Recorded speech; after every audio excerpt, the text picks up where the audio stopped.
afterwards. And it's about the Ohrid Framework Agreement.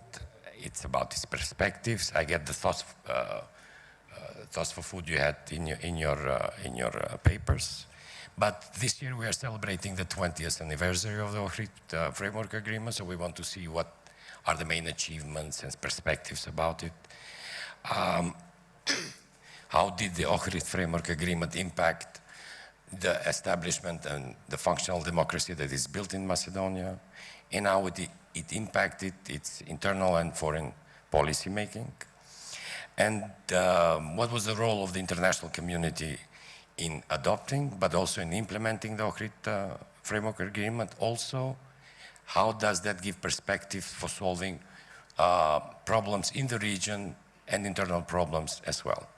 First, I would like to present, probably you know each other very well, but for the sake of the public, I would like to say, dear lady and gentlemen, it is an honor to have you here as the only female. On my left side is our first Deputy Prime Minister, Mr. Artan Grubi, and he's being Minister of the Ministry for Political System and Relations Between Communities. It has evolved from Secretariat for the implementation of the Ohrid Framework Agreement, so I think that the level of information and plans that are within that ministry are enormous.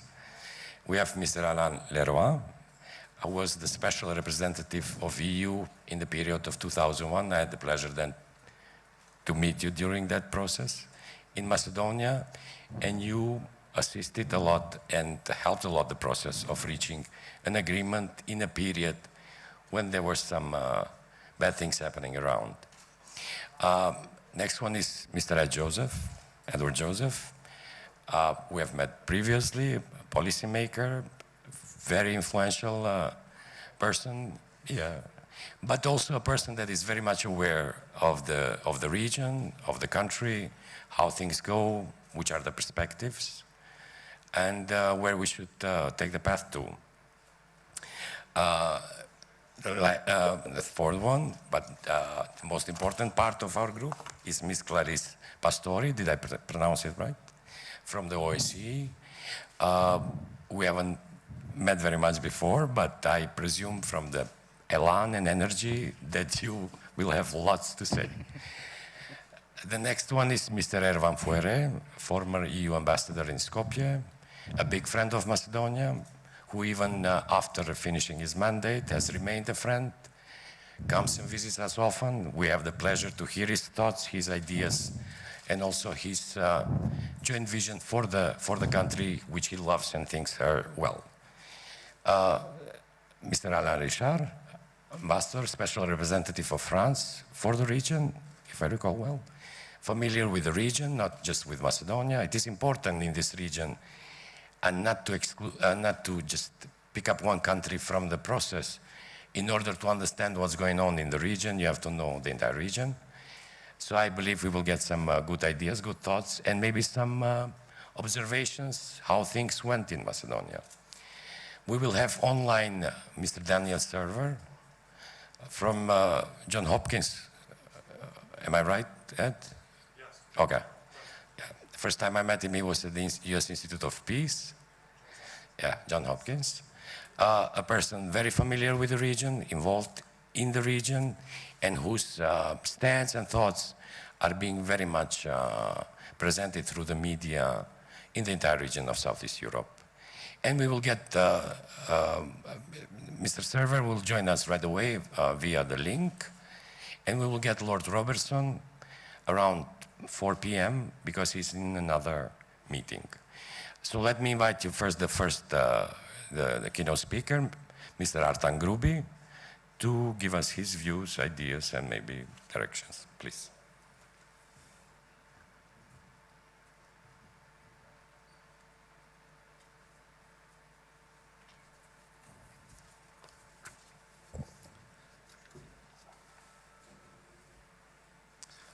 I will have to change my introduction because Clarice was not initially there. I'm so glad to see you here. So ladies and gentlemen, dear friends of North Macedonia, cher Monsieur Richard et Leroy, bonjour et bienvenue à Macédoine du Nord. Dear Ambassador, welcome back to your favorite city. I think so, that it was at the time. Dear Edward, great to have you back. Clarice, a very old friend and great contributor to where we are today. I'm so happy to have you here in the panel today. But I'm also very glad to see Mr. Ahmedi here joining us for the panel, as well as with the Deputy Prime Minister Bituci, Minister of Economy Bekteshi, Mayor of Tetovo Arifi, Minister of Defense Shekerinska, Minister of Finance Besimi, I saw him as well, and many other distinguished guests. I'm so happy to see you all around here. When my country applied for EU membership in 2004, our dear friend Javier Solana gave birth to the widely accepted maxim in our discourse and our relations with the European Union, saying that the road to Brussels goes through Ohrid.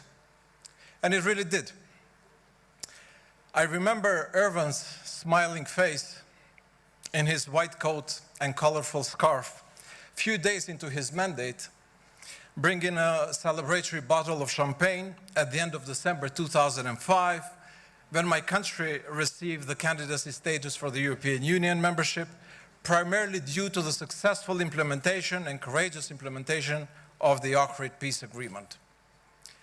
Early this morning, a call from Mr. Ali Ahmeti, present here today with us, changed my entire speech. Precisely 37 years ago on this day, he said he was forced to flee and seek asylum in Switzerland and not see his family for more than a decade.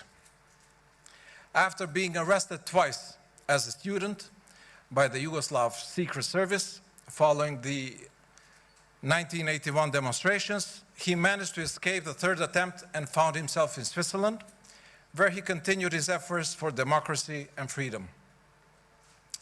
Since wars broke up in Slovenia, Croatia, Bosnia, Kosovo, North Macedonia, and Serbia, hundreds of thousands died, millions fled.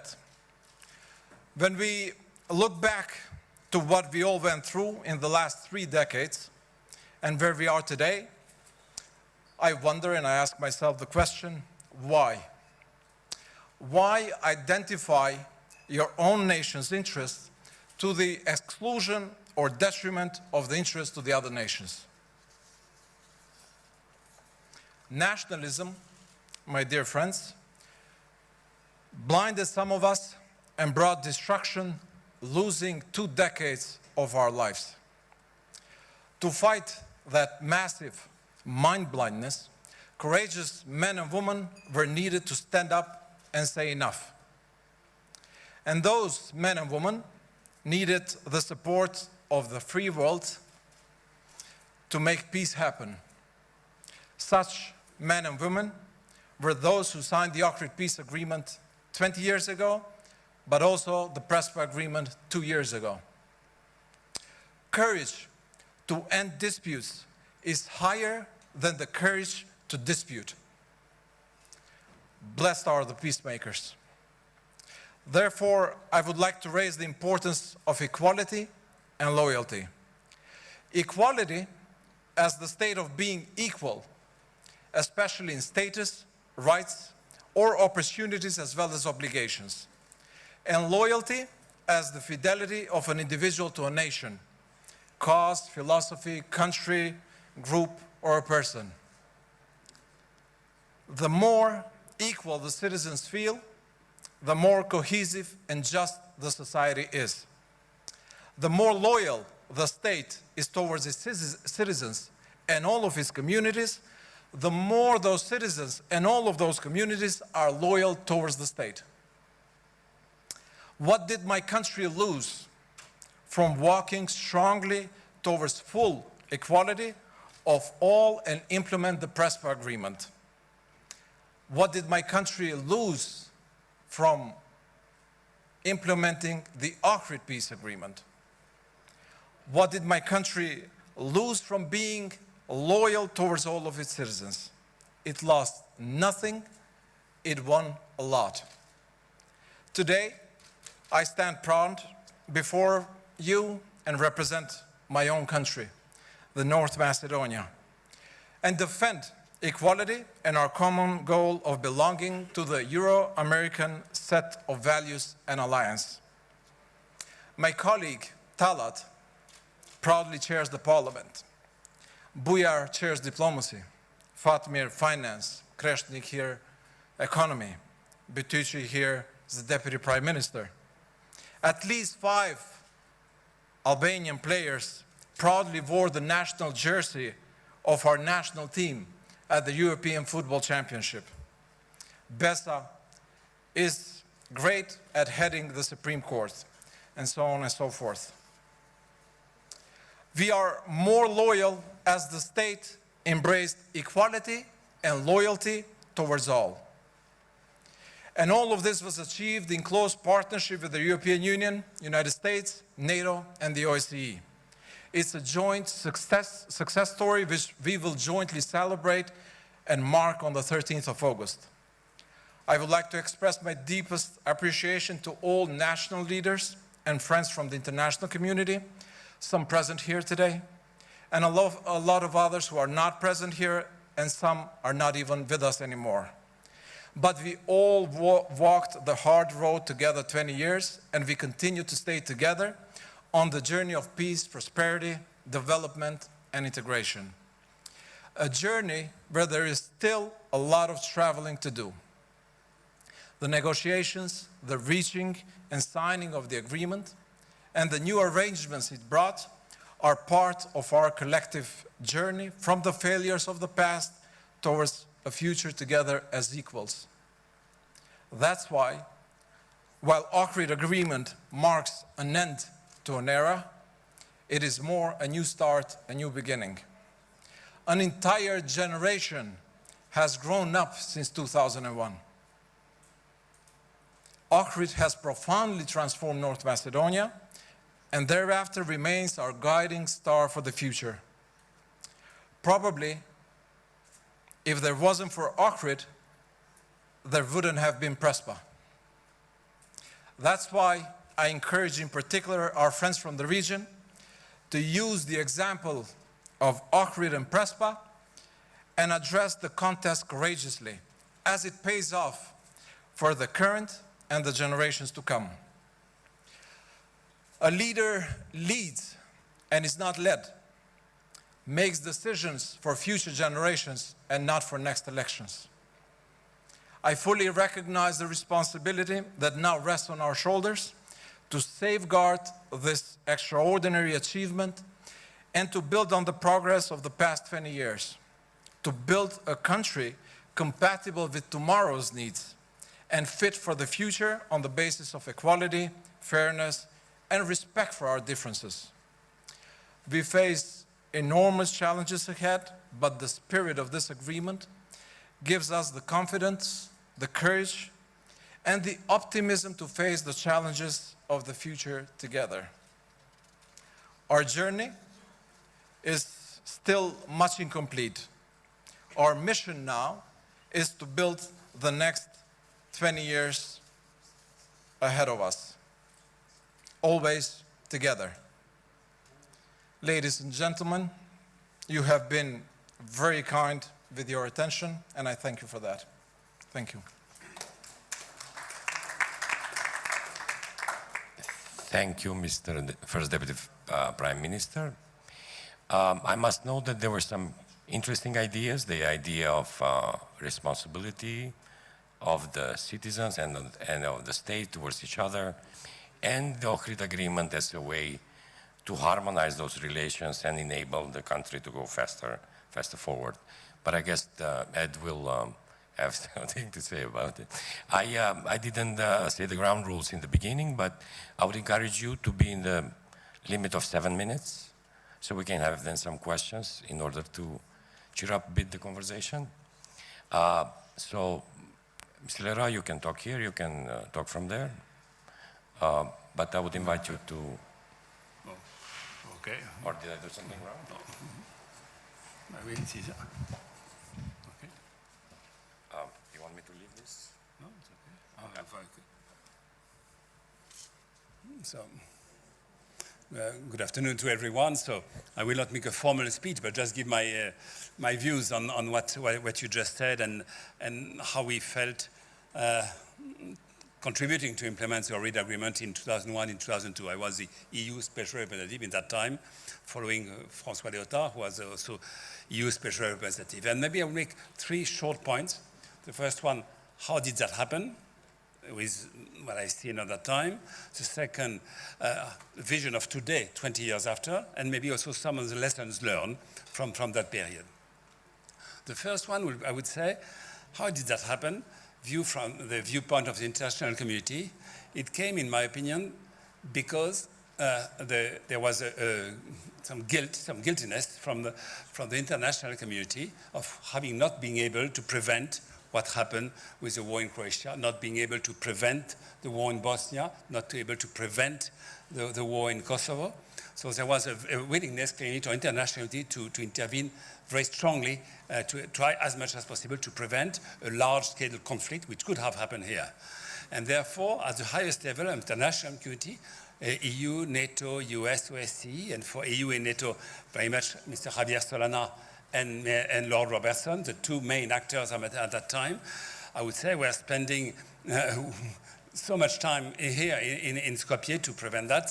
So to ensure first that international community at the highest level was involved and took the lesson of the failure of what happened in the decade before. I would say, well. Second, I would like to say, to success of this, what happened, it was also very important great leaders in Macedonia. I always remember the late and regretted President Trajkovski, and remember all of the signatory of the agreement, President Trajkovski, of course, but also for the Prime Minister of that time, Lubcho Georgievski, President of SDSM, Branko Červenkovski, and Arben Jaferi for DPA, and Umeri Meri for the PDP, and all of them played a very important role. And of course, Mr. Ali Ahmeti, not a signatory directly, but very important also to ensure the agreement would be implemented and signed. So all those leaders played a very important role at that time. So you were lucky to have that with the maturity to find a way to overcome the difficulty, again, of something which would have been a very large-scale conflict. Then, and maybe just on 2 words of my memory of that time, because some people are young and don't remember, but all that was signed, the Ohrid Agreement was signed 13 August 2001. I myself arrived beginning of October 2001, and we had to implement the agreement. The agreement was our Bible at that time, it's still here, and we have we have to implement, to have adopted by the Parliament all the 18 or 20 constitutional amendments plus legislative amendments. And I remember that was quite difficult, and the pressure from everyone was very important at that time. And I always remember the day where at the end of it, there was a meeting in President Trzaskowski's office, and we had the champagne at that time with Stevo Penderovsky as advisor of the President Trzaskowski at that time, when we saw in the Parliament the final vote adopting the constitutional amendments after maybe 6-7 months of intense fight. Okay. And I remember also very much that there was, during that period, very intense, very difficult situation, sometimes hostage crisis, and could have been again very, very bad. And for that, the way to solve that was a meeting of these party leaders. So I asked always President Trzaskowski to call a meeting. Then he called a meeting with himself. Again, Mr. Georgievsky, Mr. Shevtkowski, Mr. Jaferi, Mr. Imeri, and I was myself as a facilitator of that dialogue. And we had meetings almost every week and many times, sometimes very late in the night. And that was all the main leaders of that time. And of course, with the support from behind the scene, because DUI was still in the making at that time, not completely established, but that was the way to solve it. So that, I think, was very important. Maybe I would like just to read, because I have my glasses here, preamble of the Ohrid Agreement, which in my view is still very valid today. Okay. The following agreement is for securing the future of Macedonia's democracy and permitting the development of closer and more integrated relations between the Republic of Macedonia and the Euro-Atlantic community. Basic principles: Macedonia's sovereignty and territorial integrity and the unitary character of the state are inviolable and must be preserved. There are no territorial solutions for ethnic issues. The multi-ethnic character of Macedonia's society must be preserved and reflected in public life. A modern democratic state, in its natural course of development and maturation, must continually ensure that its constitution fully meets the need of all its citizens and comports with the highest international standards, which themselves continue to evolve. The development of local self-government is essential for encouraging the participation of citizens in democratic life and for promoting respect for the identity of communities.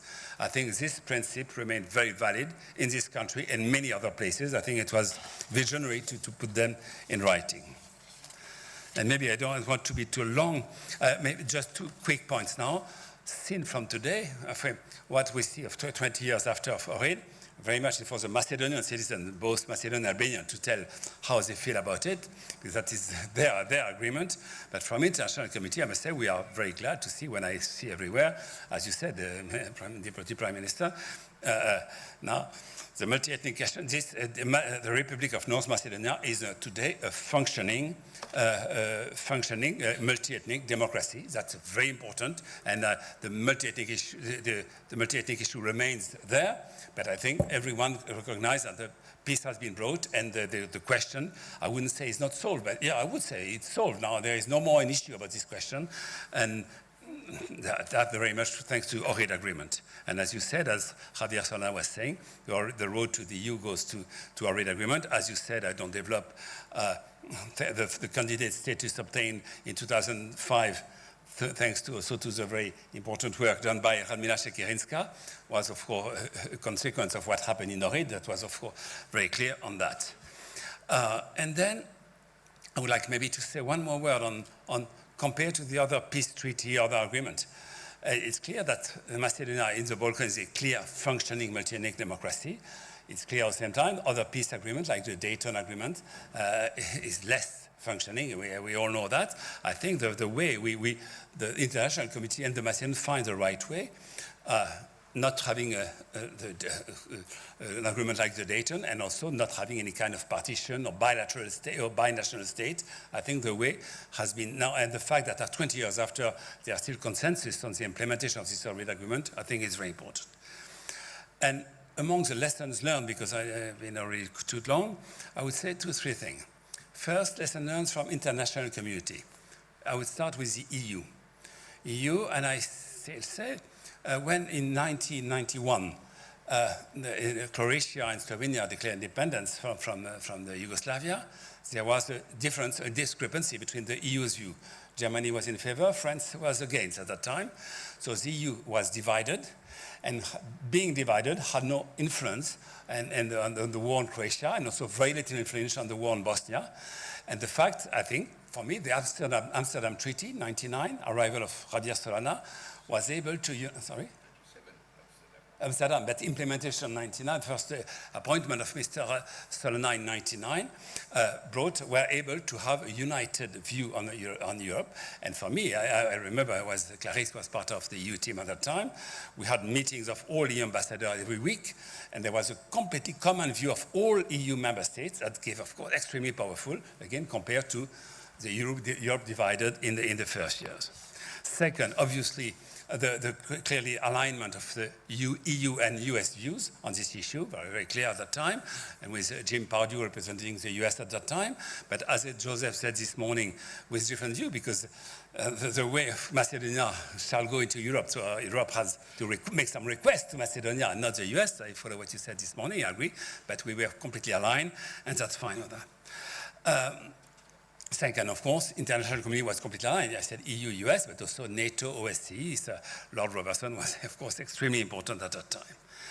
And then maybe the last thing I want to say upon the lessons learned, and that who deserves the main compliments was very much the Macedonian authorities, the Macedonian citizens, because the implementation of this Ohrid Agreement was not obvious. It has been implemented globally in good faith. And that's very important. Now, because the agreement was implemented in good faith, I'm sure that helped a lot to give trust and confidence. Maybe it helped for the Prespa agreement for Greece to see that when Macedonians agree for a treaty, for a peace treaty or an agreement, they implement in good faith. And okay, it shows a sense of dialogue, as was said this morning, sense of compromise, maturity, for sure. And I would say what was in the Ohrid Agreement: decentralization, more power to local municipalities, equal representation, use of language. I know there are still some requests here and there. It's not 100% perfect. Everyone could, of course, have his own views. But I think that's very important. And now we come to equal economic opportunities. All that, I think, is very, very important. And then, so I will stop here because I've been quite long already. But so proud that now, after 20 years, our Ohrid Agreement is accepted and has been so important for this country, for the route to the EU. And of course, as Clarisse and myself being part of that time of contributing to the implementation, the road to EU path through Ohrid, we know that the road to EU has one more step to do, and we will, I can tell you that we will work collectively with the EU to ensure that the last obstacle will be overcome as soon as possible. I don't have a fixed date, but I think there are many around this here. We will work in that direction. Thank you one more time.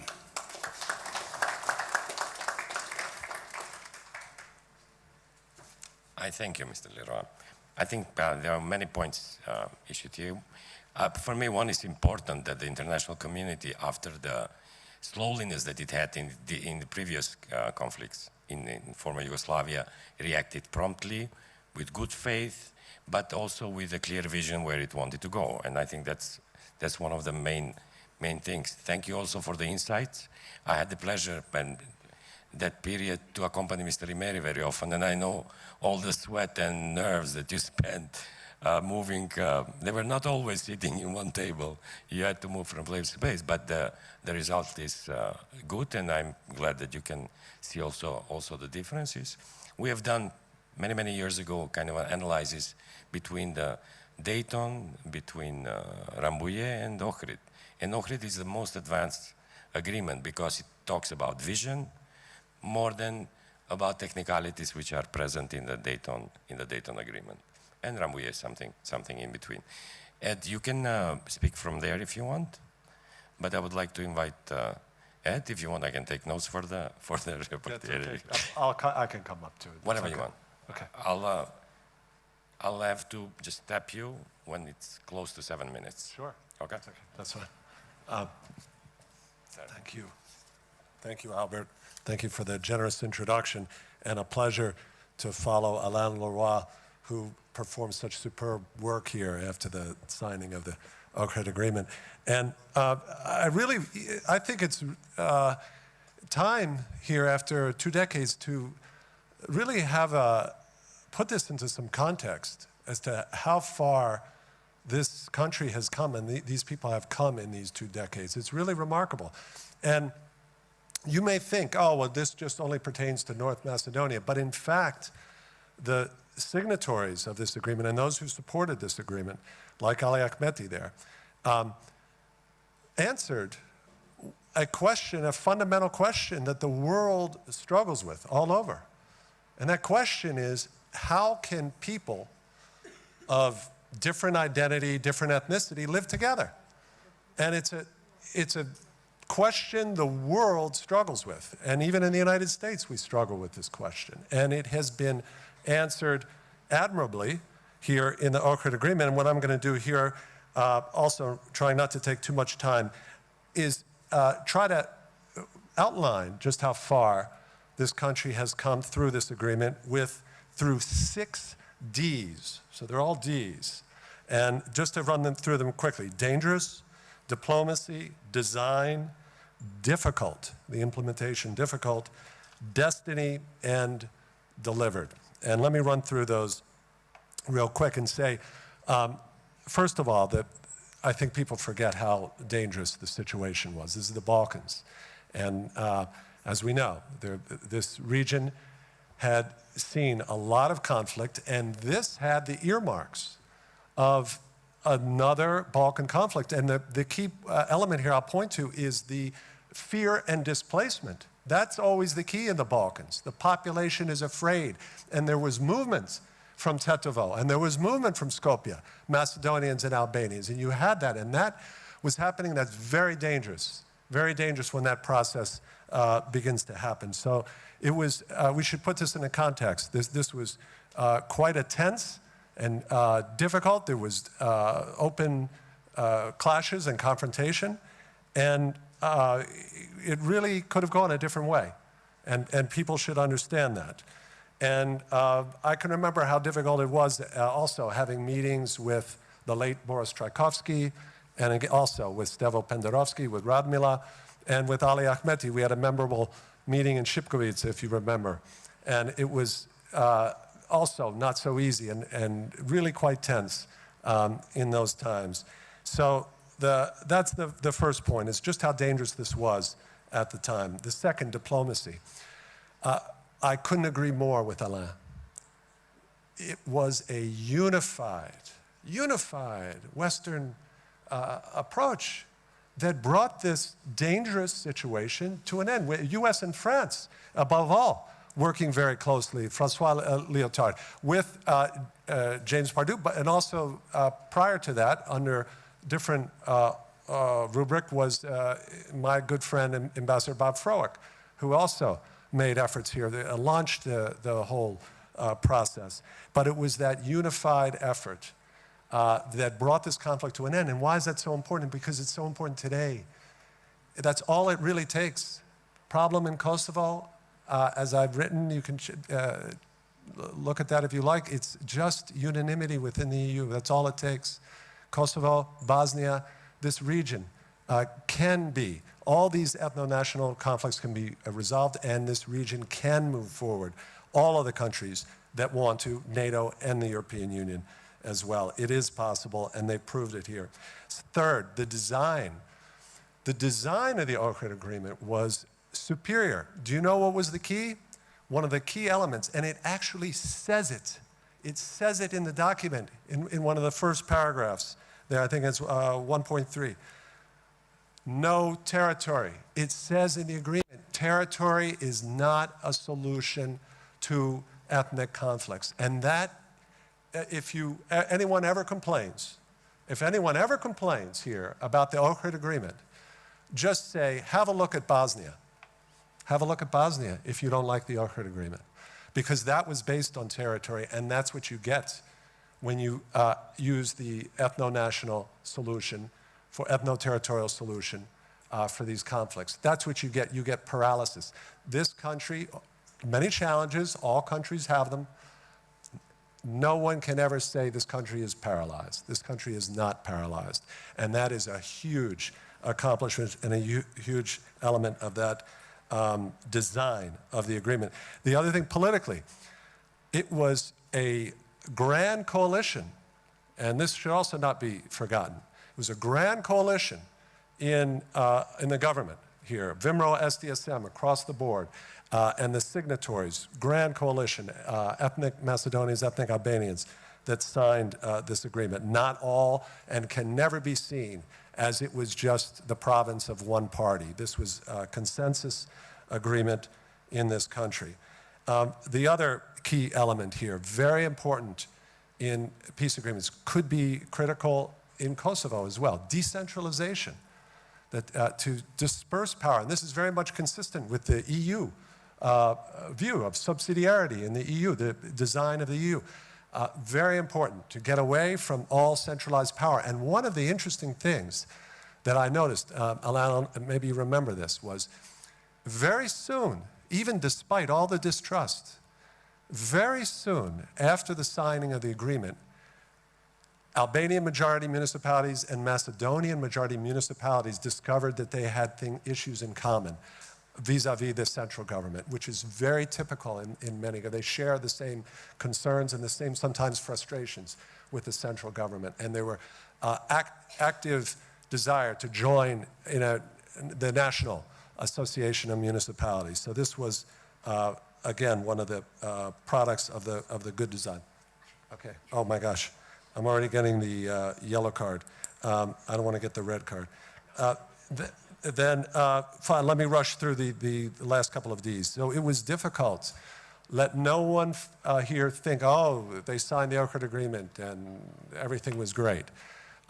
It took a lot of work. Here, you had great involvement in the early days, and then, of course, in 2004, you had a real challenge with that law on municipalities. And not far from here in Struga, there was serious opposition to those changes, those very important changes in municipal boundaries.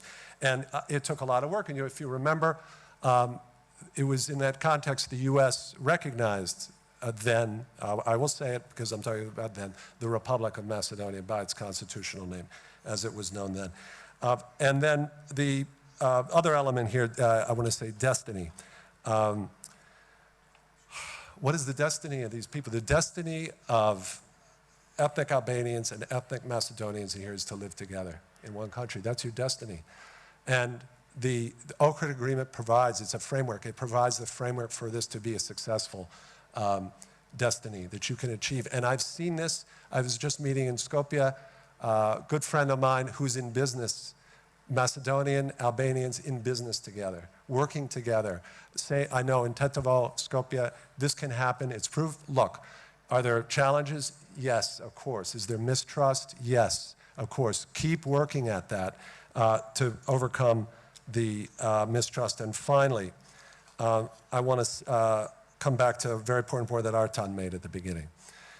Very important point about how Ohrid and Prespa are linked. You have to remember, what was Ohrid? Ohrid was essentially concessions from the majority Macedonians to a minority ethnic Albanians, including on symbols. And at the same time, we cannot have an imbalance where Macedonians make concessions and yet their identity is threatened externally. And what is central to the future of this country, to that destiny that I'm talking about, is that this country has cohesion, and that it moves forward into NATO, as it has into NATO and now into the European Union. And that balance, that requires a balance, and that means European Union, US need, again, to work together on countries that are threatening and making demands on the Macedonian identity. And I salute the work of Foreign Minister Bujar Osmani to advocate in Bulgaria for the cause of protecting the Macedonian identity. And those were issues, you know, Alain, you remember we wrote about when I was here with ICG about Macedonia's name and Macedonian identity. So this is We have to maintain a balance, and we have to keep this country moving forward to the European Union. Thank you very much. Thank you, Ed. About the points, there were many. They were describing the entire process, and I think everybody got the right message. But I would also refer to your last message, that the U.S. should be more involved. And we, you know, that in the period that we are passing through, we need a bit more of U.S. here, and also we need EU to be in one line with U.S. and maybe what's happening to our country now to be unblocked and the process to go on. Because that's important not only for us, it's important for the region. As you said, good messages are relevant for the region, but bad messages as well. But I hope we're going to see all these 6 Ds in the report at the end, so we can take with us, yeah. Now I'd like to give the floor to the only lady in the panel. Clarice, please. Thank you. Well, first of all, thank you for the invite, which was a bit ad hoc, and which I consider preemptive diplomacy, because some of us women who were involved in the Ohrid Framework Agreement and the implementation were already threatening to put up folding chairs here next and between the men to simply speak in between. In case you don't invite us, we impose ourselves. Luckily, we weren't forced to take these measures, and no need for crisis management in that sense. But I think it is important to realize and to acknowledge that the framework agreement was signed by men and by men only, but many women were involved in the background and behind the scenes. Some of them have today very significant roles in North Macedonia, and I'm really happy to see some of my old friends and female co-fighters like Radmila or Teuta in very significant positions in this country today. And the country deserves you, and they couldn't have anyone better than you in your positions. I think women are often active behind the scenes and more interested in the cause. And in this case, I think the cause was the rights of ethnic Albanians in a well-functioning democratic Republic of Macedonia, North Macedonia. And we did this in full loyalty and understanding of the issues. The agreement was signed by many men, but not by all men who were involved in it. I think some of you have already alluded to it. Obviously, Popade, who are not speaking here today, but you were very, very actively involved, not to speak about Ali Ahmeti and what is today Badi, without whom, obviously, there would not be any Ohrid Framework Agreement or any of the progress made since. And by the way, Ed, it's not called Chipkovica, it's Chipkovite, okay? As I said, Ohrid would never have happened without those people and without all of us. I am currently the Deputy Ambassador of the OSCE in Albania, but when I was here, I represented under Alain, and then 2 of your successors, I was here very long, the European Union. That was my first peace agreement, the first time I acted as a peace operator, but not the last time. I moved to Kosovo from here, and then to Bosnia, where I was in Banja Luka, then Syria, Iraq, Saudi Arabia, and my Yemen. And my most recent post was head of the European Union in North Iraq, in Iraqi Kurdistan. And guess who sent me there? Alain Leroy, of course. Whenever he sees a sort of conflict and blood anywhere, he says, Clarice, would you like to go? And I say, yes. I took a lot of lessons learned from here, from the Ohrid Agreement and from the practical implementation. And you have already mentioned some of them, and I think mine will fit very well in yours. No wonder, we worked as an excellent team, and Alain had a very good eye always for when, who, and what fits together, an excellent sense for timing. But my first point, I think, is small is beautiful. I've never seen such a small international community as here in North Macedonia at the time. It was ridiculously small. The EU office, which was leading the implementation, was 6, 7 people, absolutely ridiculously small. Soldiers, 700, I think, something like this, 700 to 800. Nearly nothing if you think about it. You always see a few hundred police officers doing the re-entry, etc., with a clear distribution of task. My task at the time, because many people are wondering why some people know me and others have never heard of me, my task were to lead the negotiations, particularly with the ethnic Albanian actors, and then particularly with Ali Ahmeti, and this is why I wasn't very visible, but very present. The second point is have a mandate. And I think two of you mentioned it already. We had a clear mandate. We knew exactly what we wanted. We wanted a peaceful, democratic, well-functioning Macedonia with full rights of the ethnic Albanian non-majority. I learned not to say minority. We also knew what our limits were, and we stick to them. And when we had to breach them, or when we thought we need to change course, we discussed it. We didn't simply impose things as international community. On every step on the way, our ethnic Macedonian partners were involved, as was Brussels, NATO, or anybody else. And our bosses had our back, and that is really important. I frequently see nowadays when there's a conflict, like do something policy. Do something is worse than do nothing. If you don't have a clear idea of what you want to achieve, then it's better not to do anything. And if you do something, then don't sort of wash your hands in innocence afterwards, but stick to it and back up your people on the ground. And talking on the ground brings me to the third point, act locally. We had a framework which was given by a mandate and by the Ohrid Agreement and by Brussels, but we acted locally. The concrete policies were done by us here on the ground. Alain, myself, many others, here on the ground every day, and you, our partners from Macedonia, it was your policies. It wasn't us telling you, do this. But we discussed every issue and we tried to find solutions. Not all of them were always perfect, but there were locally solutions. There were solutions that emerged here, and we were very actively engaged. We were on the ground every day. We talked to everyone. We weren't hiding in Skopje and speaking to only President Trzaskowski and the like, but we spoke to former fighters on both sides. We spoke to difficult people in the Ministry of Interior and similar, and very, very tough conversations. That brings me to the almost last point.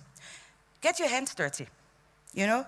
Diplomacy is not a beauty contest. It is more like mud wrestling, and you get dirty if you do it properly. You're not always popular. You will have difficult moments, and there will be moments where people hate you. And in modern days, in social media, there might be proper shitstorms and threats. I had threats to my life at the time. But you must overcome them. And again, talk, convince, etc. As a diplomat, my only weapon is my voice, is my mouth. I have nothing else. Well, sanctions sometimes, but that's the last resort. And we solved many of these issues. I think you mentioned Struga. I remember very well when President Trzaskowski was already working in Kosovo at the time. I was called back by the American ambassador, Larry Butler, said, we need your help. And Branko Crvenkovski asked me, why does Ali Ahmeti insist on Struga being ethnic Albanian majority? And he didn't understand it. He said, why? It's not so important. Why? And I explained, how can you expect the ethnic Albanians to live as a minority in Macedonia if you don't trust them that ethnic Macedonians can live as a minority in one single municipality? And he was like, I hadn't thought of that. He literally said, I hadn't thought of that. And it was a turning point, and it worked, by the way. In this case, it works, but also that is the next thing. It doesn't always work. There's failures. You don't always win. You occasionally fail, and you occasionally also told, sort of, wait, this is not a good time, not now, wait. And that brings me to my very last point. The T factor, the time factor. Time is hardly ever in your favor. Big issues don't get smaller by waiting. It's not like snow that melts away, on the contrary. Don't postpone difficult issues. They're not getting easier to resolve, and the political will usually doesn't increase, but rather the opposite. Don't let the urgent win the upper hand over the important, that is. And don't lose the momentum, and maybe this is, keep driving. As long as you're in the driver's seat, then you're going to move somewhere, and you're going to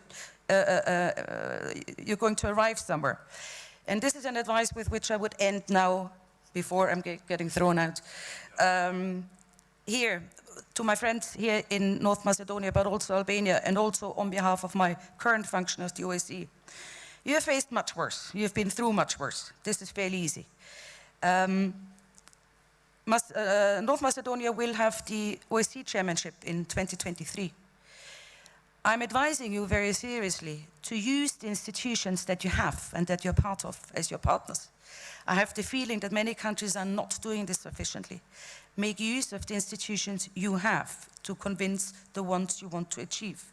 Make use of the OSCE as a platform for regional issues. That is what it is there for, what it was created for. Count on the individuals who had your back in the past, And I think you can count on all us here in this room.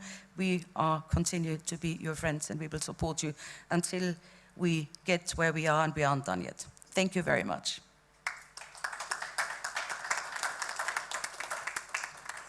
Thank you very much, Clarice. It was very hard to give you the notice because what you were saying was nice.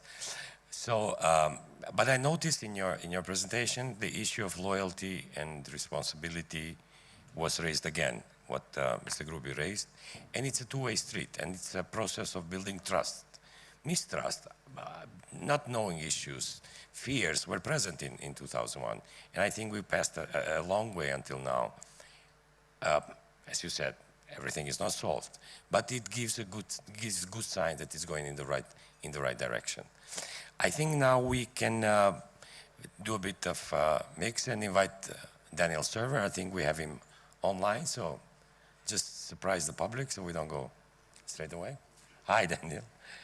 Hello.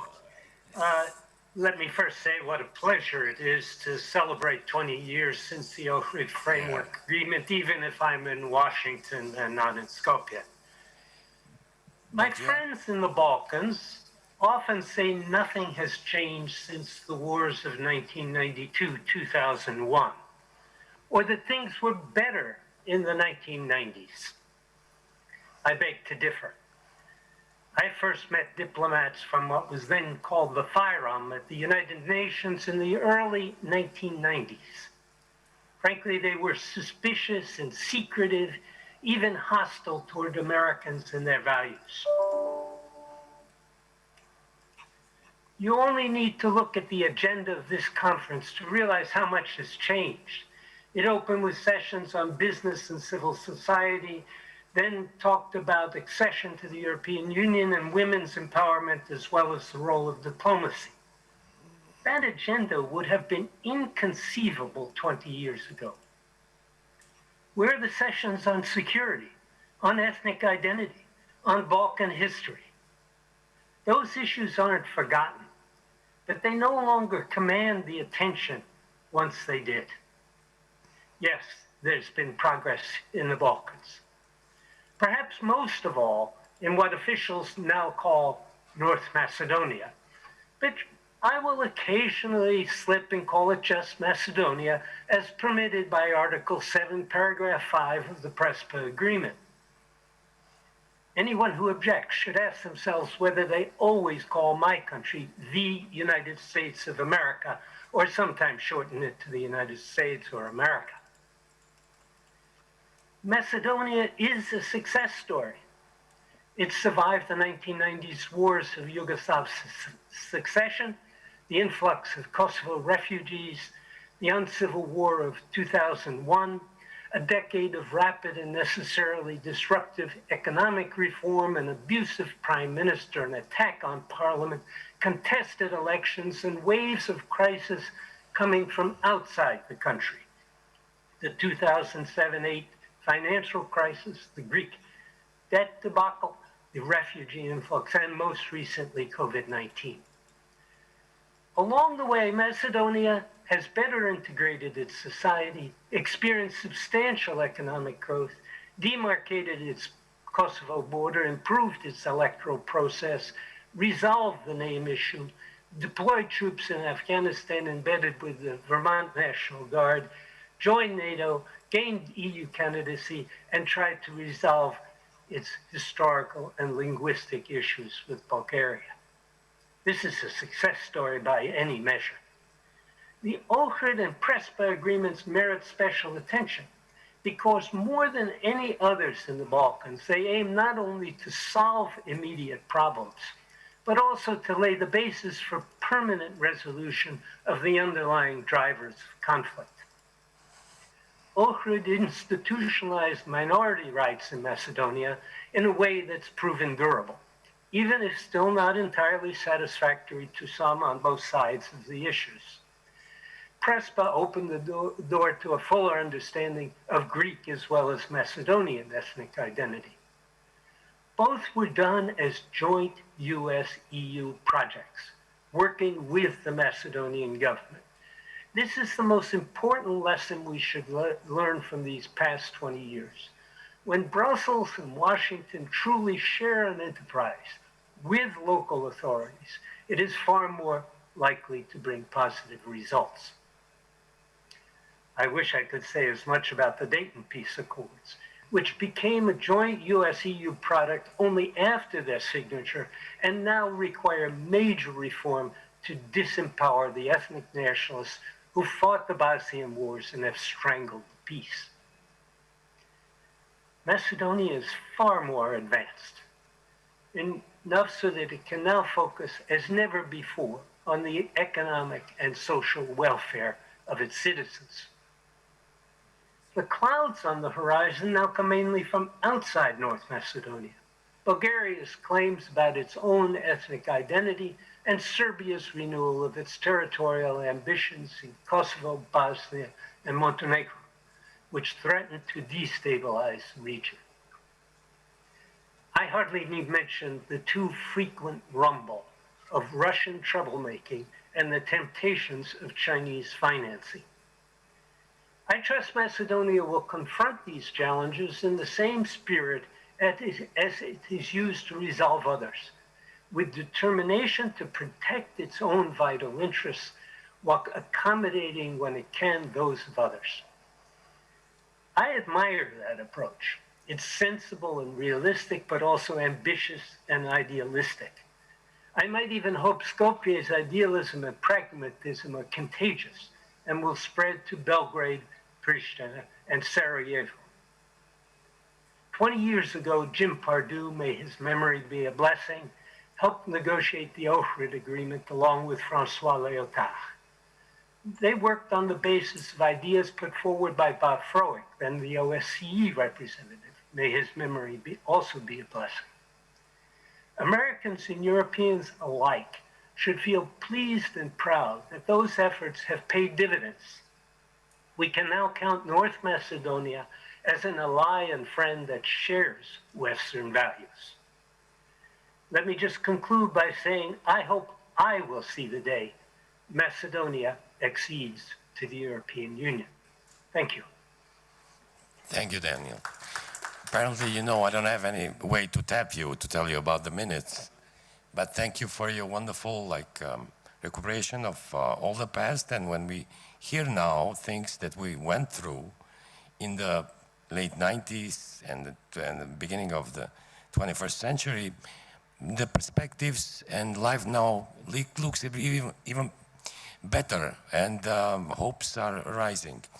But also thank you for raising the issue that the international community should come again jointly in passing obstacles as we have at the moment by our neighbor in the East. But I must say, as a youngster, when the Ohrid Agreement was signed, then everybody that had aspirations about territorial solutions in the region was disappointed.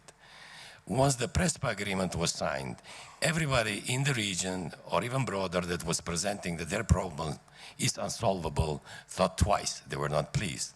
So I think from that perspective, both the Ohrid and Prespa Agreement give a certain, how should I say, encouragement to the good people and the good forces to find solutions rather than to end up in endless talks without solutions. Now I'll have the pleasure to invite Lord Robertson. Thank you for having us. You are familiar with the region, you have been in the region, you have influenced the region. So please, please.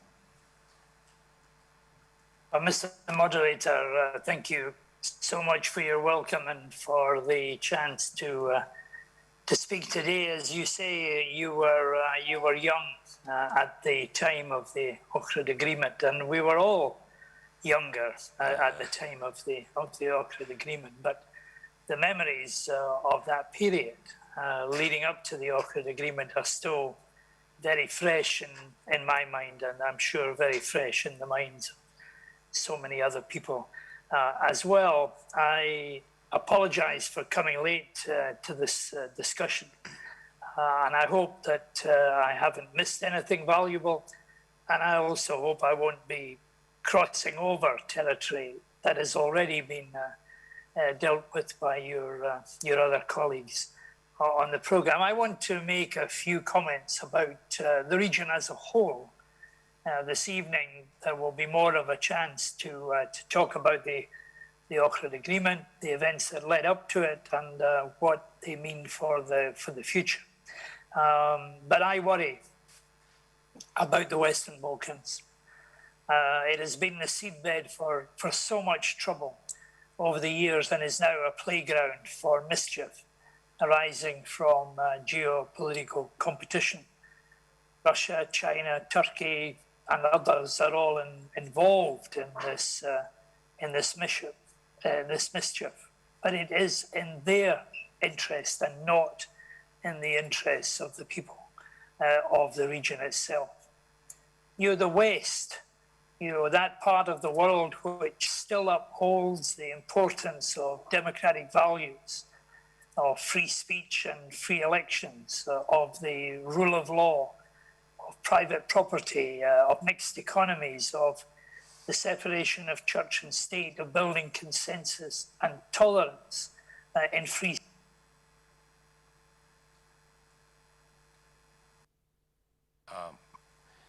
We have slight problem with the voice, so if we can, yeah.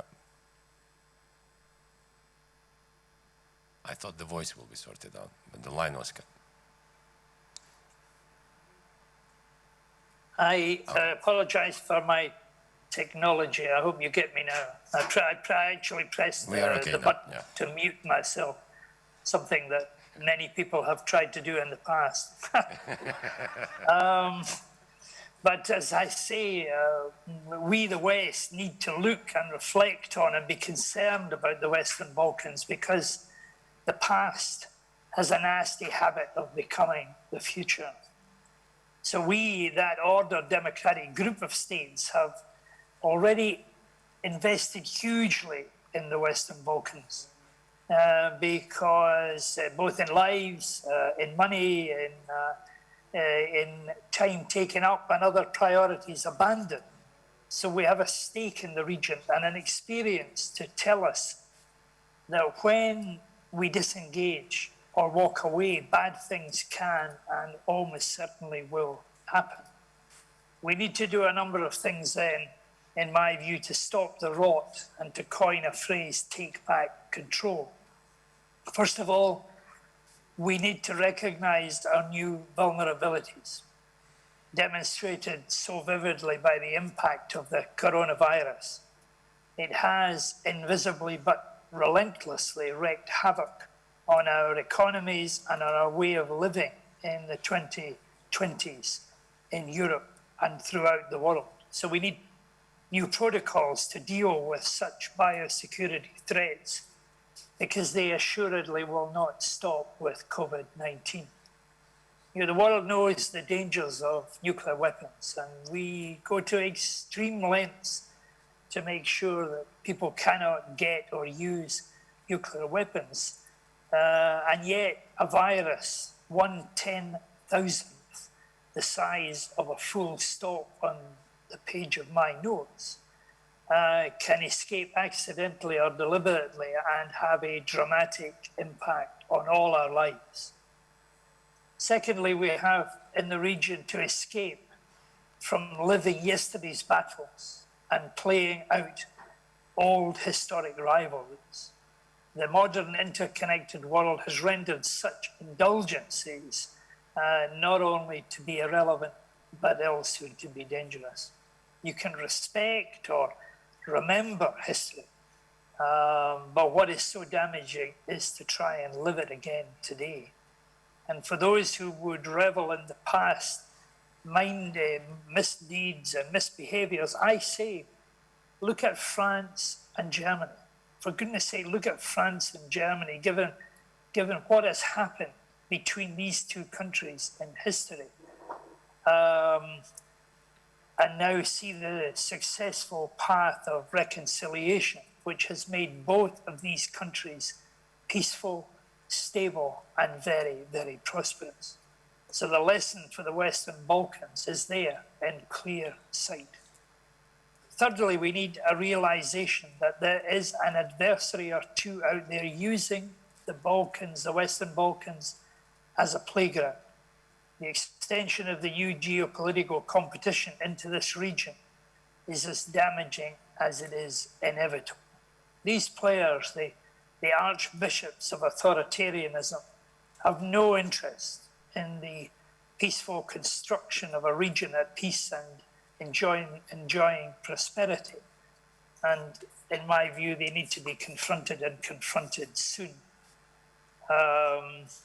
We, therefore, need to focus on those aspects of the Western Balkans where there is promise to come in the future. But we also need to watch any weakening of our democratic values which underpin our democratic societies.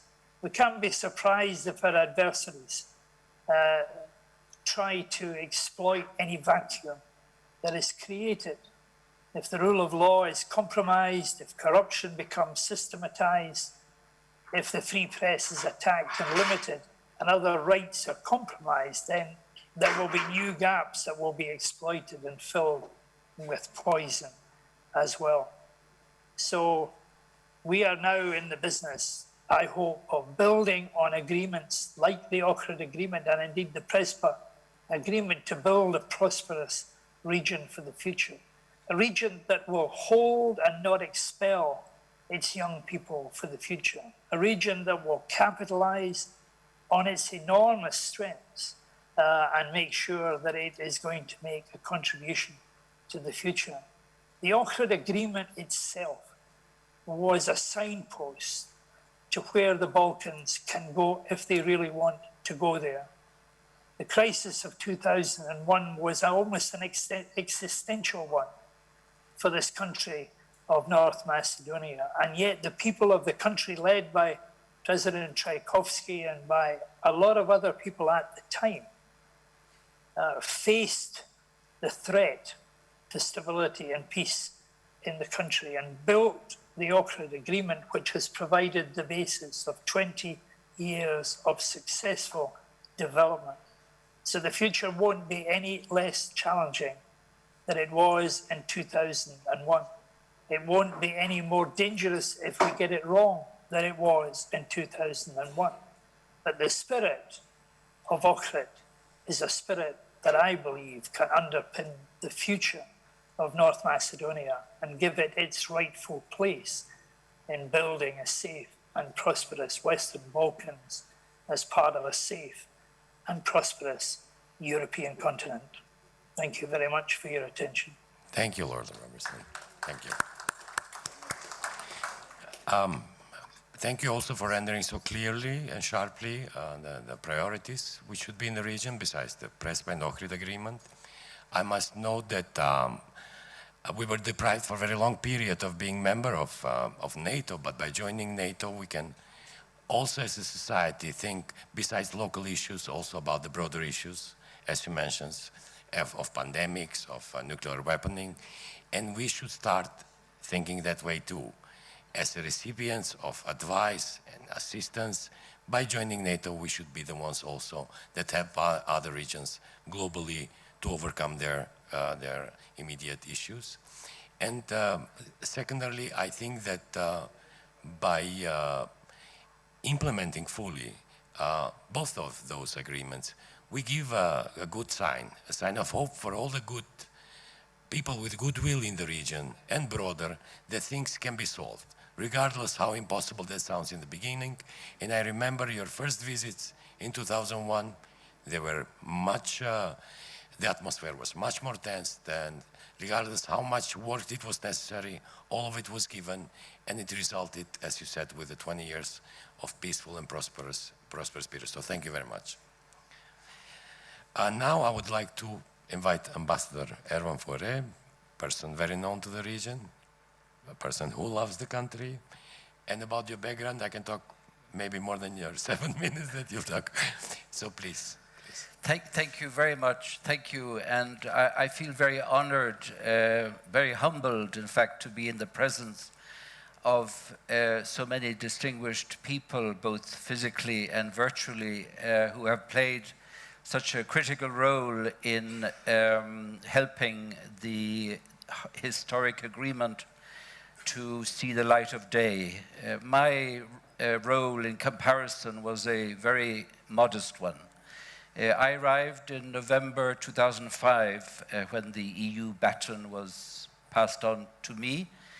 The first issue that I saw immediately, which required particular attention, was the importance of implementation.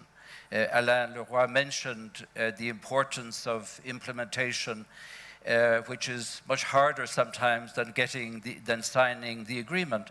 It's not just particular to here. You see it in Northern Ireland with the Good Friday Agreement of 1998, which we are still implementing, or you see it in other post-conflict situations, Colombia, South Africa.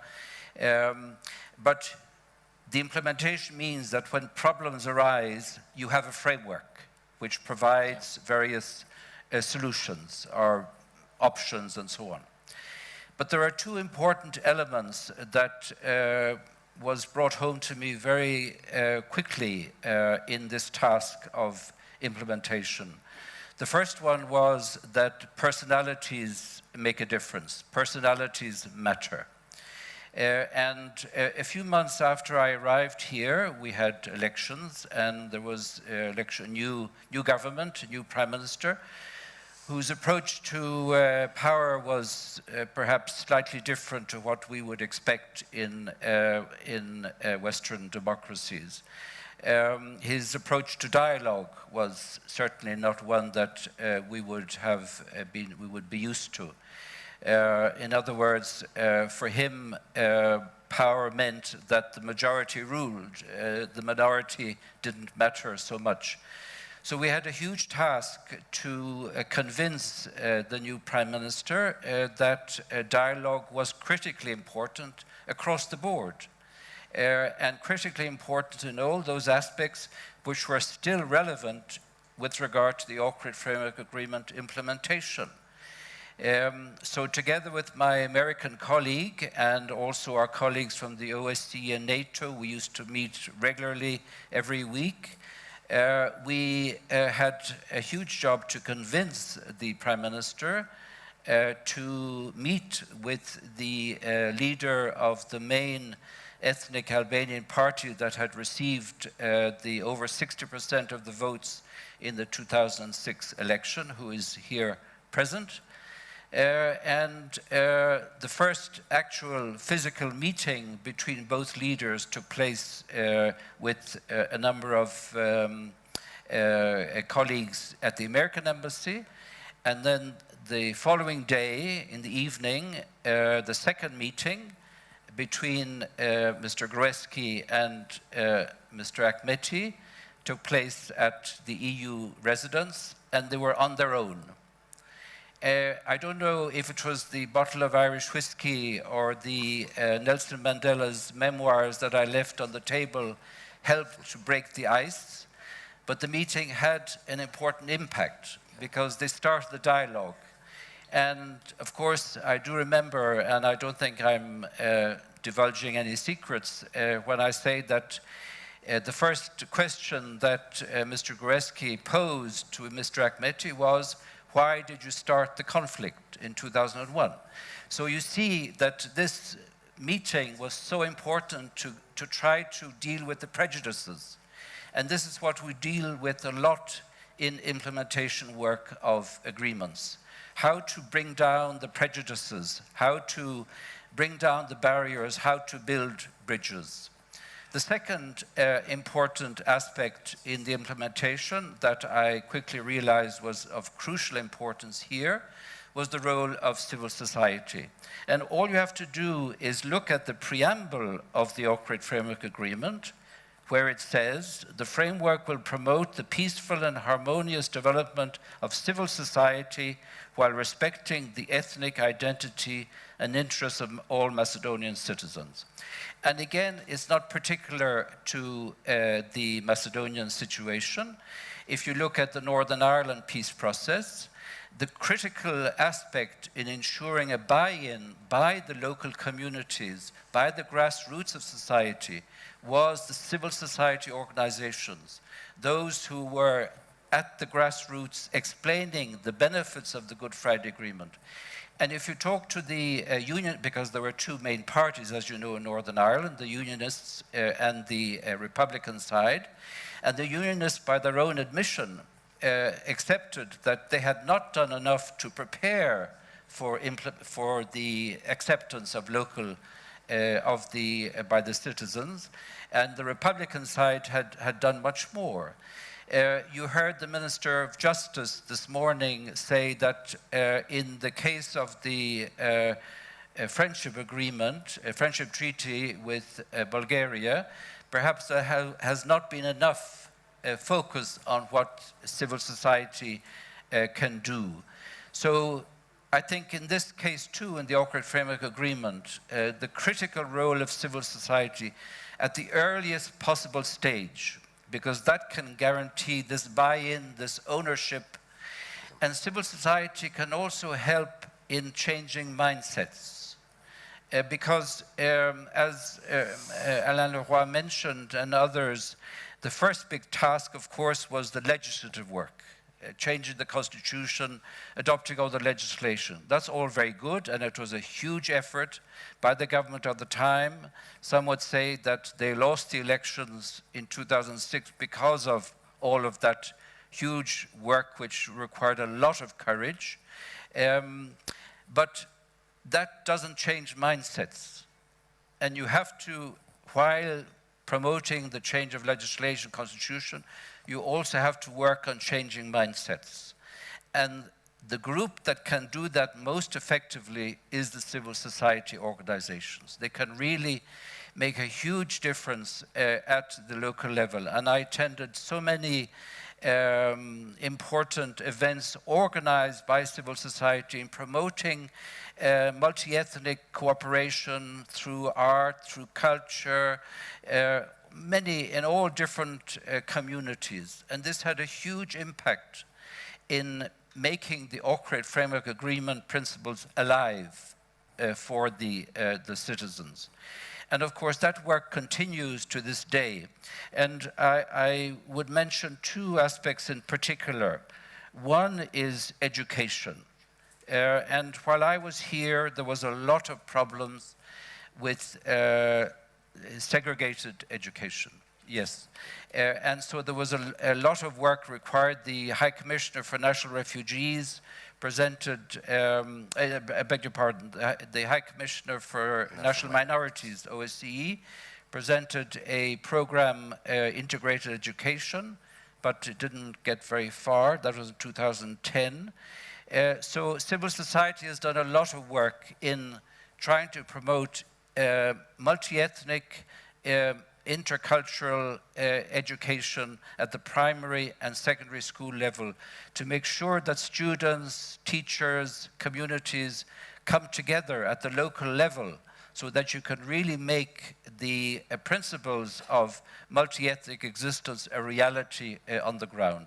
And the second important aspect is history teaching, which we have heard a lot about, and we have a very sad example of more and more history revisionism. This has become the modern day cannon fodder for nationalist elements, nationalist governments in the Western Balkans and indeed elsewhere. But there again, we have some wonderful examples. Franco-German cooperation was mentioned.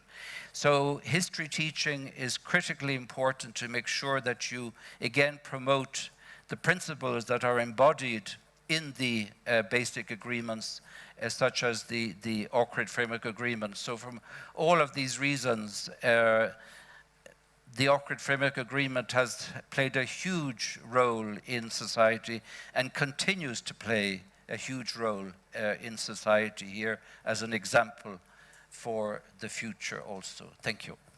Thank you, Ambassador. I thank you very much. First, I feel humbled by you emphasizing the role of the civil society in, let's say, soft measures, measures of building confidence, measures of building interethnic and intercultural cooperation, which are basically measures that allow those tough measures like constitutional changes and legal changes to get implemented much easier.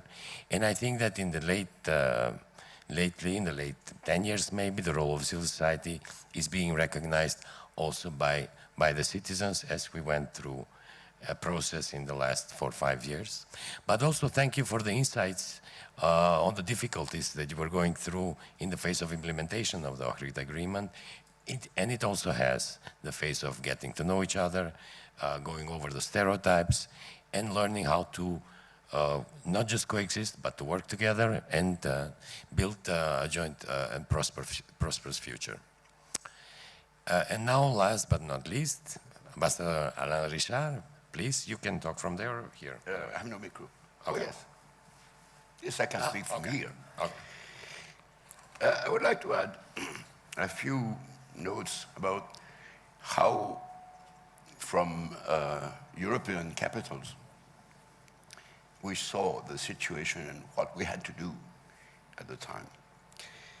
We were just finishing an armed conflict in the Balkans, and we were still working on it, because after the stabilization between Kosovo and Serbia, there were still significant outbursts of conflictuality and remaining risks. So we felt, especially thinking of the failure of Rambouillet 3 years before, we were really conscious that we had to be very determined and very energetic on this situation. Because if we didn't, we would find ourselves with the duty to act, and in the worst terms of mission for any military force, which is called interposition, because you have two enemies. There was a good diplomatic maneuver. Several of the actors have well described it. But I think I want to add, because I am a lawyer myself, and I usually distinguish two kinds of lawyers: the one who create obstacles and the ones who lift obstacles. And the clarity of the institutional frame permitting a better, a more equal representation and contribution of the communities was really well designed, in my view. It kept a unitarian state. I'm not saying this against federal states, but federal states in monoethnic countries are not a problem, like you experiment, or our German friends.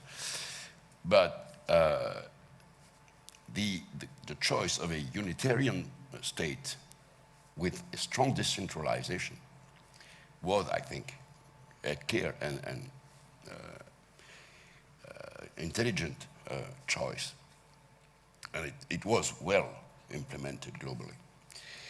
There is, and this constitution also was carefully designed to make political changes, political choices further possible. And it happened, by the way. There were changes of majority who happened peacefully in the country because the constitutional rules were balanced. These communities could live freely, feeling respected and contributing to the changes in the country. And I want also to remind that this country, among different obstacles, has realized serious economic progress in the 20 years. I have not looked for the figures, but I would say that the level of general income of the country must have increased by something like between 50–60% since 2021. So that's already a substantial change, and it's an achievement. And of course, if you have that kind of dynamic, you are also helping your own communities to feel belonging and to feel interested in the destiny of the country. I think also, of course, the EU prospect, the EU capacity to enter in the Union at a specified term was also a strong incentive to fulfill, to implement completely and in good faith this agreement, giving prospects for the new generations, even if the new generations are sometimes tempted to reach the European Union by other means. And I would also insist on one particular issue, which is education, as you did. It's perfectly normal and regular by several community, society and state to have different and up to a point separate education systems. But I think it's one of the duties of the state, of the government, to be careful that the levels and the capacities of the education systems of the different components are balanced, and that the selectivity, the demanding criteria are not too loose. It's important for all the countries in this region to improve the university level of their youth. So I think it's still a responsibility for government and local communities too, in this particular society, to be vigilant on the level of quality and the level of rigor of their education system, especially at the university level. And also, one thing which is still an issue here, as in most of our countries, is the respect of the rule of law. It has had successes, it has had achievements already, but some events in the last decade showed that there could be moments where the rule of law was less respected and even overthrown. And it's a fortune that internal forces, of course, reacted and prepared a change that would reestablish the solidity of the rule of law. But the international community, and especially our partners, the US and the EU, were very attentive to this situation and could bring some help indirectly. And this is my conclusion, it's about leadership. If, basically, this big compromise after a conflictual situation succeeded, it's also because the main leaders of the different parties and communities have been up to their mission. And they have been faithful, and they have taken the authority necessary to reach the objective. And thinking of PRESPA, one cannot avoid to think that with better leadership on both sides, we could have waited for PRESPA maybe some years lower, less.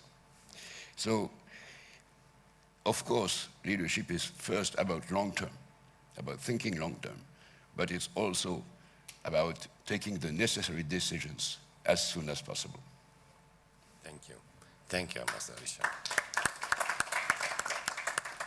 I'll just try to raise 3 points. One was education that you mentioned, and education is important for us. And if we pass the phase of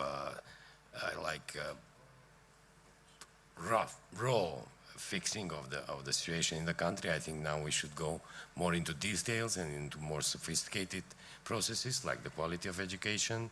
I might add myself that sometimes the education system should follow also the stages and needs of their users, meaning, and I think this more for the high and primary school education, because sometimes the education model is too old and too slow for younger generation. Secondarily is the issue, as you said, that how the process evolved of cooperation between different political factors in the country after the Ohrid Agreement. I remember that in 1990, one political party gave up even from governing the state because it was not ready to enter into coalition with the Albanian political party. And after Ohrid, we are reaching stages where we have joint candidates. Our president is elected as a joint candidate of two main ethnic groups and the smallers as well. And the process is evolving. It might take time, but it's in the right path, and it might just relax the relations within the country as well. So, ladies and gentlemen, I would like to thank you for the wonderful presentations. I was informed by the managers of the meeting that we can use some of our time also for questions from the general public. We overpassed our time, but the room is free, so please, if there is any question or reminding of something that we forgot to mention, please come forward.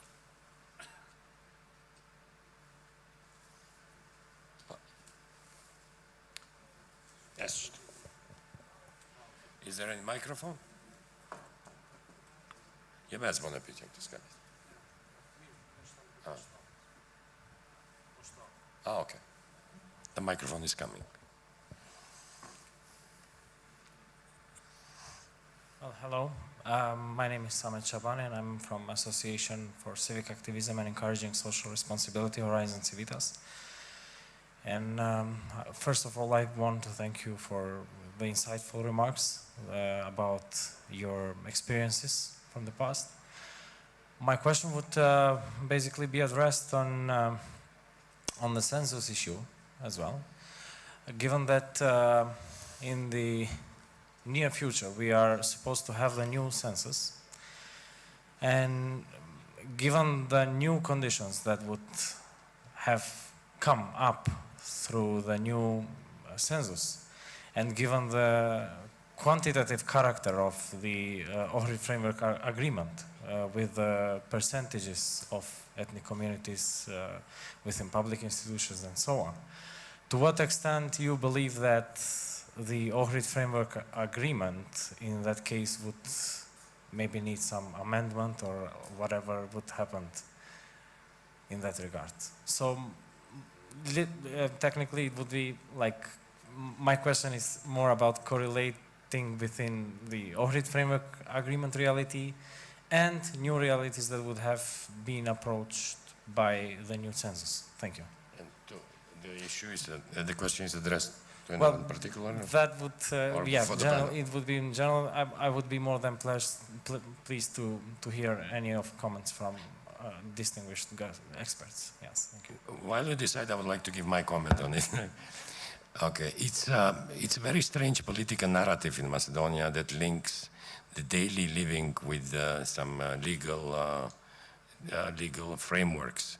In Macedonia, the constitution comes from the sovereign, from the citizens of this country, and they are the number is much larger than the inhabitants of this country. I believe, Clarice, you are an inhabitant, but you are not a citizen of our country.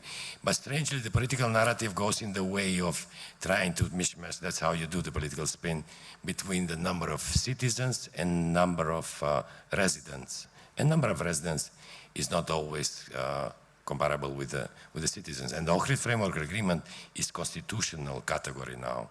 And the constitution rises up from the sovereign, from the citizens of this country. Not taking into account the fact that once gained rights cannot be taken back. But just food for your thoughts to take the discussion in this way. So I think it's much more doing politics rather than that will have a possible hypothetical negative effect to some communities, but I believe you mean mainly to the Albanian one, if the numbers don't fit something, which I don't believe. Well, basically, given that the Ohrid Framework Agreement somehow, in its nature, there is that kind of quantitative character. given that it was put that the advancement of certain rights would be based on quantities or percentages, and in that manner, how the new percentages would affect an existing framework agreement. Yeah, Clarice. I volunteer because I assume nobody else will be willing to take this difficult bone. One, actually, when the agreement was formed, which was before our time, but still, and we looked it up, it was taken account of that there would be very few communities or areas which would be very rough on the 20% mark. So it was forward-looking already that nothing would be sort of 19.2 or 21 point something, which would then risk to come over under. So at least at the time, it was statistically made sure that this was not the case. Secondly, with regard to opening an agreement, any agreement, I would absolutely advise against it. Don't fix what's not broken, and usually once you open up something, you open up an entire sort of can of worms, and then other demands and requests come in. You can always sort of have new negotiations, whatever, and add something to it, but don't open something that's it. Three, a census is a completely normal planning instrument, worldwide, regulated by UN standards, normally done roughly every 10 years, and it is a planning instrument. It's largely an infrastructure planning instrument. It's the ability to plan building from roads, capacity for school, number of teachers, etc., etc., etc., all of which is important for any country. There ought not be such a political connotation, and it ought not be politicized in a way, in an unnecessary way. And there is categories, and the categories that you mentioned, Albert, do exist, of course. You have permanent residents, temporary residents, etc., because all of these consume services of the state, but different kind of services. So these UN standards, which apply worldwide and which were implemented by the European Union, by the OSCE, etc., take note of all of these different categories in order to ensure that there is no unfair treatment afterwards for one or the other. So while there is a difference between citizens in Macedonia and in North Macedonia and residents, particularly on the ethnic Macedonian side, Australia, etc., we all know about it, that should not really negatively affect any other community. Thank you, Clarice. Any other? Yep. Albert, just one thing I was reminded by Alain Richard, his very incisive remarks, and you close with, appropriately, with rule of law. And that's the topic that was not directly mentioned, that we always have to mention and be mindful of, and was even a factor back in the conflict, as we wrote about in ICG at the time, related to rule of law, is, of course, corruption. And we have to understand that that is a destabilizing, anti-democratic factor, and the struggle against corruption has to be continuous. And I would just point out of one potential positive here. We have in a neighboring country, the Republic of Kosovo, a new government, a prime minister who was elected on a platform, jobs and justice, and on fighting corruption. So that could be an inspiration of that effort in Pristina. Albin Kurti hopefully will be more successful than the effort by the current Serbian president, who also came into power on an anti-corruption platform in 2012, but took the country in a distinctly different direction. But if what is happening in Pristina and that focus, which I hope the US and EU will support together, fight against corruption, can be inspiration here for further determination across the board, Macedonian, Albanian, anybody else, and in building a democratic and fair and equitable society. Thank you. Thank you. Any other answer or question?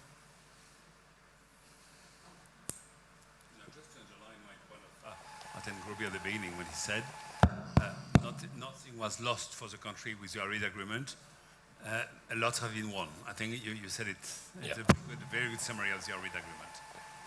And before we leave this room, I would just like to announce that the First Deputy Prime Minister would like to give an award to Mr. Ervan Foere, and it's in line with the 30th anniversary of independence, but I'll give the floor to Artan, so you can present the award as well.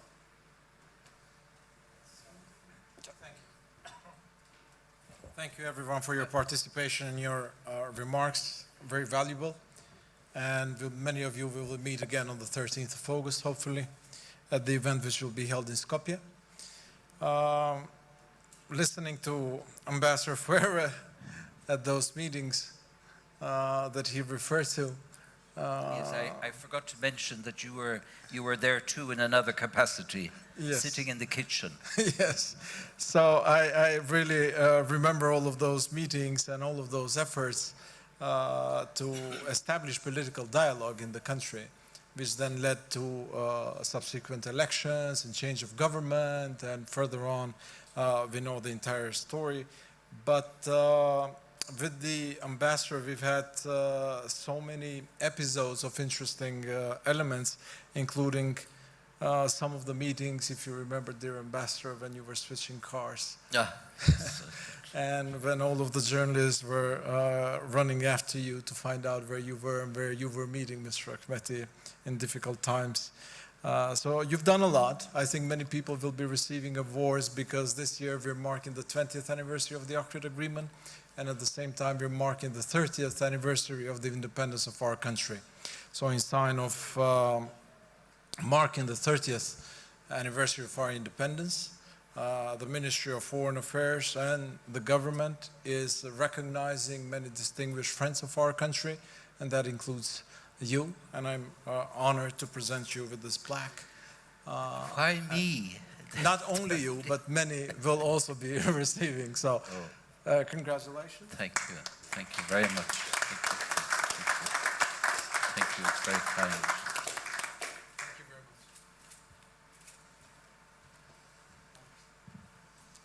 Thank you, Artan. And let me, at the end, thank you all for the participation, for the effort you gave. But also, I would invite you to join this beautiful view of our lake and the atmosphere, and participate in other sessions as well. Thank you very much.